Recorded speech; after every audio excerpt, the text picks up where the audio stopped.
The stock market's down, everything's being hammered, we get it. But what stocks can withstand the virus, and more importantly, which ones will flourish?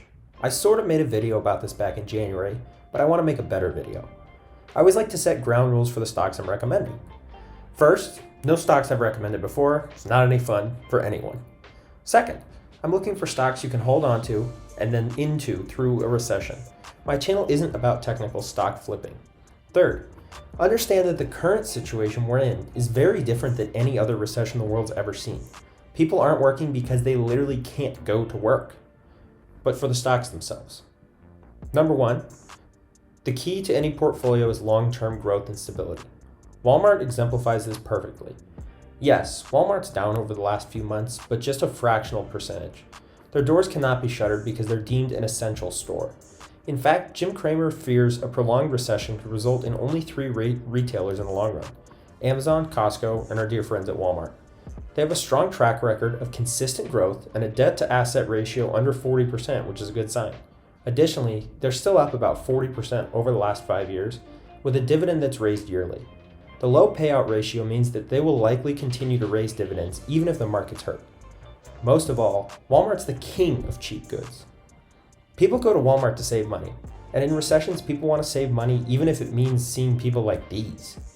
Last of all, subsidiary Sam's Club has seen a boost in bulk buying, most notably in toilet paper. Walmart seems like a win-win to me.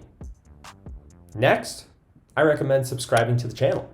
Cheesy, yes, but I'm slowly growing the channel, so subscribe, like the video, and tell me what you want to see next. Back to the stocks. Number two, the second stock is much different. For those who aren't aware, Zoom is a teleconferencing tool used by both schools and companies. It's simple. School is canceled and people are staying home from work. Technologies like Zoom are clearly reaping the benefits. Zoom has exploded for over 300% growth since its IPO about a year ago. Earnings are reported ahead of time because they're a subscription-based platform, and clearly they're set up for success. There are two questions for me. Is their infrastructure set up for high demand, and how long does this last? I'm a college student and classes have been postponed in person until at least the summer, but Zoom has been less than impressive in my experience. That being said, it seems like a good buy if you hop on it soon. Number three. My third pick is very similar to the first stock. I talked about Jim Cramer's take on Costco, but I think Costco has a distinct advantage over Walmart: perception. You can go to Costco and buy name brand goods for cheaper than retail prices, and buy those goods in quantity. Financials wise, they've been roughly unaffected by the mass panic. People are coming in to buy a lot of everything, and Costco's had empty shelves. $290 is a lot of money for a single share, but I still think Costco is a good pick.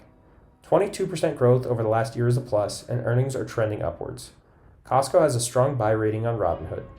The only major concern is the high debt ratio. Personally, the way I see it, Costco will sell volume no matter what, so the debt's not a huge concern to me. Number four. Last for this video, we have a little bit of a stretch. 16 of them to be exact. These 16 companies are working on potential vaccines for coronavirus, and whichever company figures it out first will be a goldmine. I can't tell you which one is the winner, but I can tell you which companies Marketwatch sees as potential winners. And now on to the 16 stocks themselves. At the top, as you can see, we have BioNTech SE and Pfizer Inc. Both of those are working on a vaccine and they're in the preclinical stage. Next up, we have Gilead Sciences working on a treatment, phase 3 of their clinical trials. Next up, we have GlaxoSmithKline. They're working on a pandemic adjuvant platform for vaccines. After that, we have Heat Biologics Inc. working on a vaccine that's in the preclinical stage. After that, we have Inovio Pharmaceuticals, DNA-based vaccine in the preclinical stage. After that, we have Johnson&Johnson working on a vaccine. This one I'm not super keen on because, as you can see, they're not even in the preclinical stage. They're very early on in the process. That being said, Johnson&Johnson, of course, a dividend king. I always like to talk about those. After that, we have Moderna working on a vaccine. Phase 1 of that vaccine. After that, we have Novavax working on vaccines in the preclinical stage. After that, Regeneron Pharmaceuticals working on a treatment, again, preclinical. After that, more of Regeneron Pharmaceuticals, and then a company called Sanofi, haven't heard of them, working on a treatment. and they're on phase 2 of their clinical trial. Next one, Roche Holding ACE-G. That's a treatment in phase 3.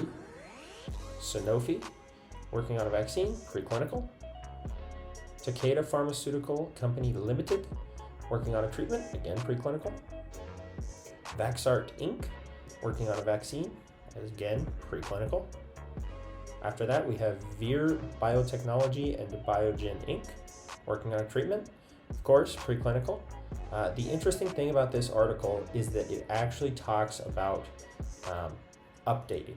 So when we head to the top, we can see that they're updating this constantly. So I'm going to go ahead and drop a link to this in the description so that you can see exactly what's going on, be better informed about your investing decisions. Of course, I'll be back with another video next week.